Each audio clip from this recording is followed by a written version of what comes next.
একটা ফুল কিন্তু কাটার মাঝে থেকেও হাসে। আমি সব কিছু জেনেও চুপ থাকি। এটা আমার দুর্বলতা না, বরং এটা আমার পারিবারিক শিক্ষা এবং সবচেয়ে বড় শক্তি।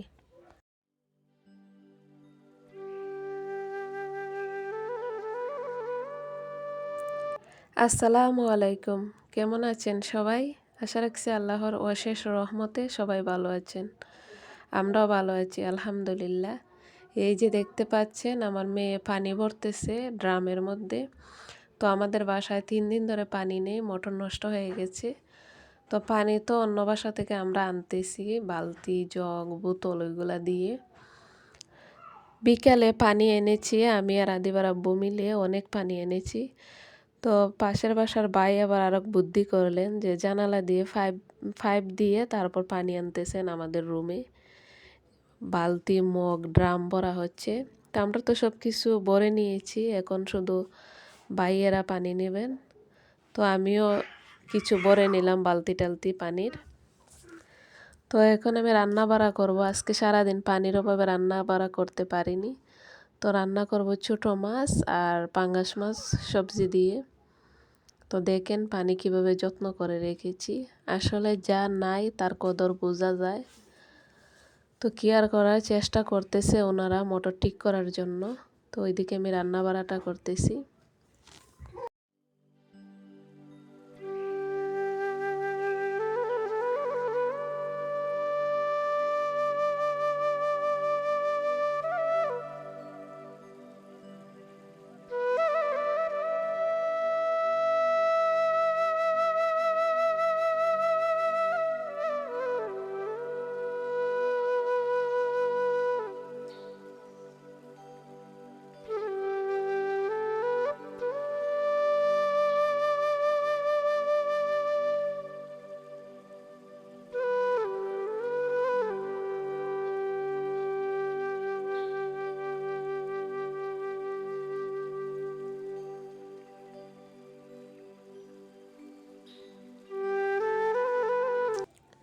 তো একদিকে আমি রান্না বাড়া করতেছি আর অন্যদিকে পানি ভরা হচ্ছে।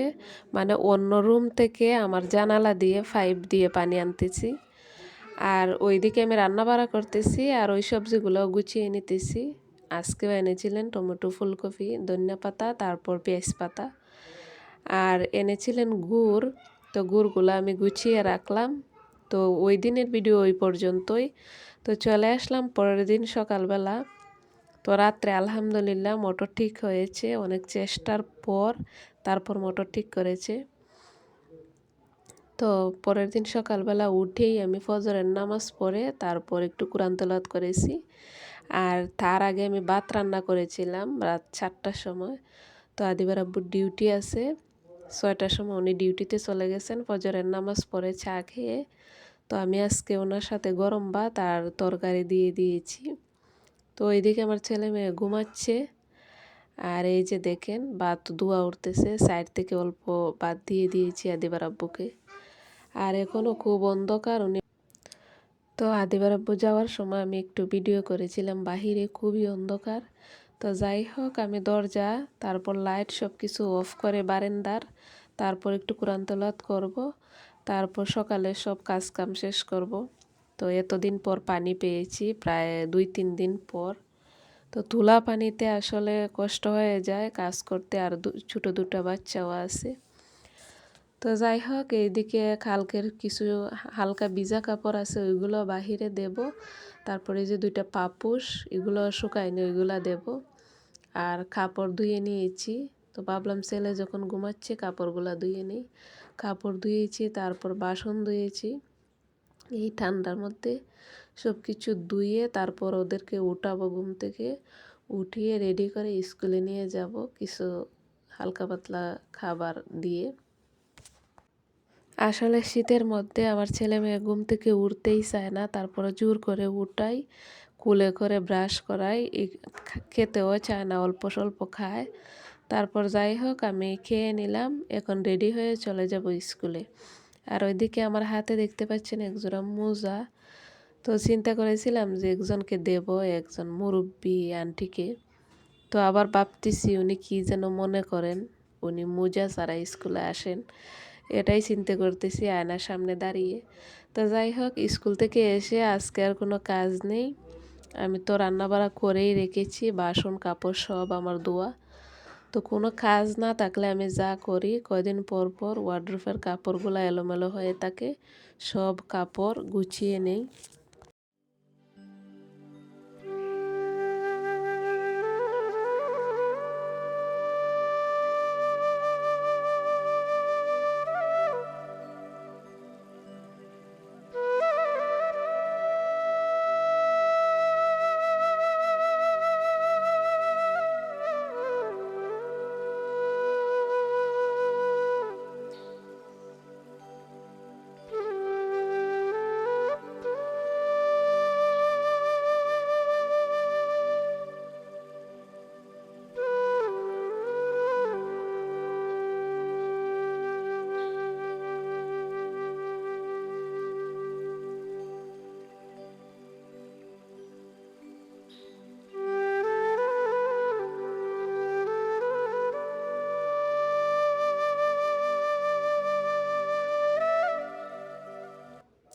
তো আজকে বিকালে হবে আমার ঘরের পিঠার আয়োজন।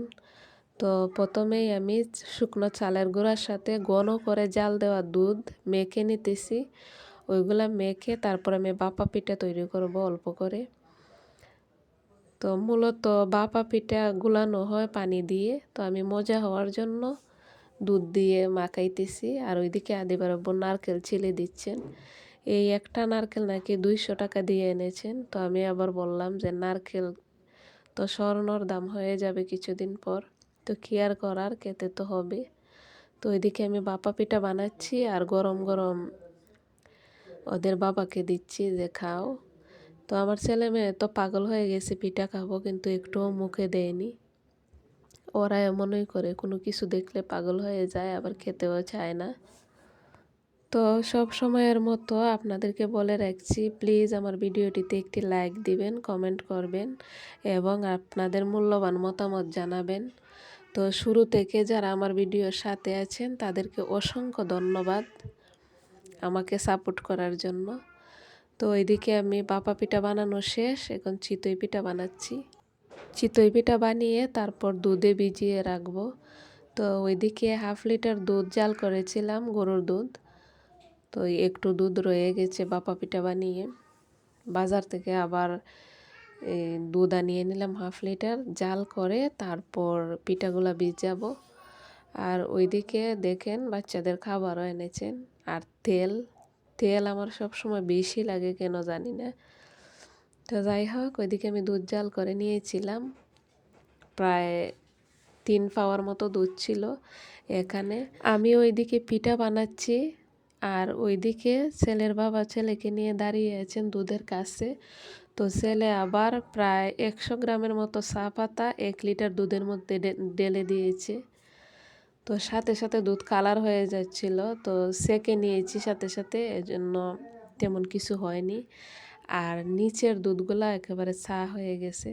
তো কাজ করতে গেলে ছোট্ট বাচ্চা দুইটাকে নিয়ে প্রায় এমন দুর্ঘটনা ঘটে, কিন্তু আপনাদের সাথে শেয়ার করা হয়নি। তো যাই হোক, গুড়কেও আমি জাল করে নিলাম, তারপর দুধে ভিজিয়ে উপরে গুড় দিয়ে দিলাম। এই দেখেন চা হয়ে আছে, তো শুধু চিনি মিশিয়ে চা খেয়ে নেব। তো এখানে আরও কিছু পিঠা বানানো বাকি ছিল, বানিয়ে তারপর গরম গরম গরম ঢেলে দেব দুধের মধ্যে। তারপর উপরে একটু নারকেল দিয়ে পিঠাগুলো ডেকে রাখবো সারা রাত, তারপর সকালে খাবো। তো আজকের ভিডিওটি দেখে কেমন লেগেছে প্লিজ জানাবেন। আর ভিডিওর মধ্যে অনেক ভুল ত্রুটি আছে, সবাই ক্ষমা সুন্দর দৃষ্টিতে দেখবেন। আর ওইদিকে মেলা থেকে দেখেন কি কি নিয়ে আসছে আমার ছেলে মেয়ে। পরবর্তী ভিডিও দেখার আমন্ত্রণ জানিয়ে আজকের ভিডিওটি এখানেই শেষ করছি। ভালো থাকবেন সবাই, সুস্থ থাকবেন। আল্লাহ হাফেজ, আসসালামু আলাইকুম।